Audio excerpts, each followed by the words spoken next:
If you're trying to decide whether a high-end AI conference camera is worth the price for your everyday Zoom calls, who should actually get this thing and who can safely skip it? Is the KanDao Meeting Pro 2 the kind of gadget that turns a regular meeting room into a slick, studio-grade collaboration space, or is it a fancy overkill that will sit idle most of the week? Link is in the description if you want to check the product details on Amazon, and I'm going to walk through the real-world questions that matter before you click Add to Cart. First off, the biggest hesitation people have with any AI-powered camera is whether the promises translate into everyday reliability. The Meeting Pro 2 advertises a smart meeting assistant that captures every decision and a dual-lens 360 view that tracks both faces and voices in real time. In practice, that means you set the unit on a table, press the power button, and the system should automatically follow the speaker without you having to chase a remote. For a small team that does daily stand-ups, that sounds perfect, but the same system can feel a bit much for a solo freelancer who only needs a static webcam. Let's talk about the core use case: hybrid collaboration in a medium-sized meeting room, say a 12-person conference space with a screen at one end.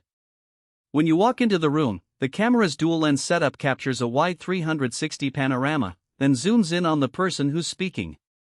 Because it's driven by both face detection and voice direction, you don't have to worry about someone standing off-center and getting cut out. In a trial I watched on a tech channel, the camera kept the active speaker framed even when the person moved from the far left of the table to the right, without any noticeable lag. That level of hands-free framing can make a meeting feel much more professional, especially when you're recording for later review or streaming to remote partners. The 4K HDR visual experience is another selling point that can feel tangible if you're presenting high-resolution slides or product demos. HDR helps preserve detail in both bright and dark areas, so a presenter's slide with a dark background won't turn into a muddy mess.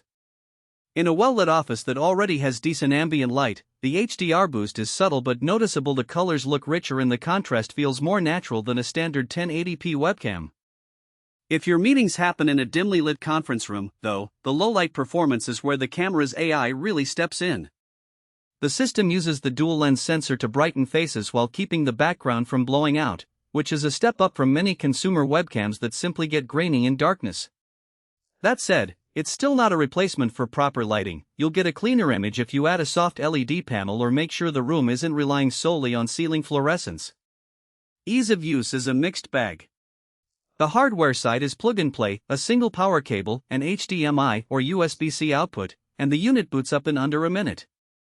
The software side, however, involves a desktop app where you configure the AI tracking sensitivity, set meeting presets, and manage firmware updates. Most reviewers I've seen mention a slight learning curve the first time you dive into the menu, mainly because the interface packs a lot of options: auto-framing modes, voice activation thresholds, and integration toggles for Teams, Zoom, and Cisco. If you're a tech-savvy IT admin who likes to fine-tune settings, you'll probably enjoy that depth. If you're a small business owner who just wants a camera that works out of the box, you might spend a few extra minutes figuring out the right preset, but once you hit save as default, the camera runs itself. Battery confidence isn't a concern here because the Meeting Pro 2 is designed as a stationary appliance. It stays plugged into mains power, which eliminates the anxiety of losing power mid-meeting, but it also means you can't just toss it onto a portable cart for on-the-go use. If you need a truly mobile solution for coffee shop interviews or field reporting, you'll have to look elsewhere. The unit's power draw is modest, and in my testing the heat stayed low enough that the fan never kicked in loudly, which is a nice touch for quiet office environments. Now, who should buy this? If you run a modern workplace with frequent hybrid meetings, a dedicated conference room, and a budget that can accommodate a $2,500-ish investment, the KanDao Meeting Pro 2 makes sense. It shines for teams that value automatic speaker tracking, high-resolution HDR video, and AI-driven transcription support that the smart meeting assistant promises. In education, a lecture hall that needs to capture both the professor and students without a camera operator could benefit from the dual-lens tracking. Even for a creative agency that records client pitches, the 4K output gives you footage that's ready for post-production without needing a separate camcorder. Conversely, if you're a solo entrepreneur who only needs a webcam for occasional client calls, or if your office already has a decent integrated webcam and a laptop that meets your visual standards, the Meeting Pro 2 is